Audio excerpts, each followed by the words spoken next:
ఏపీలో విద్యుత్ metres readers ఆందోళన తీవ్రతరమైంది. చలో విజయవాడకి భారీగా తరలి వచ్చారు విద్యుత్ మీటర్స్ రీడర్స్. నిన్నటి నుంచి విద్యుత్ మీటర్ రీడింగ్స్ నిలిపివేశారు. గత 5 రోజులుగా దీక్షలు చేస్తున్నారు రీడర్స్. విద్యుత్ మీటర్ రీడర్స్ కి ప్రత్యామ్నాయ ఉపాధి కల్పించాలని డిమాండ్ చేస్తున్నారు.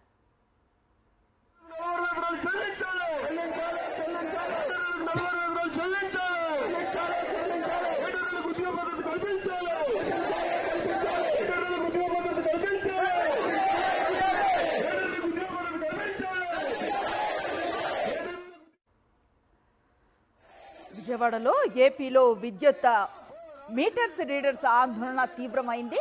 చలో విజయవాడకు భారీగా తరలి వచ్చారు విద్యుత్ మీటర్స్ రీడర్స్. నిన్నటి నుంచి విద్యుత్ మీటర్ రీడర్స్ రీడింగ్లను నిలిపివేశారు. గత 5 రోజులుగా దీక్షలు చేస్తున్నారు రీడర్స్. విద్యుత్ మీటర్ రీడర్స్ కి ప్రత్యామ్నాయ ఉపాధిని కల్పించాలని వారు డిమాండ్ చేస్తున్నారు.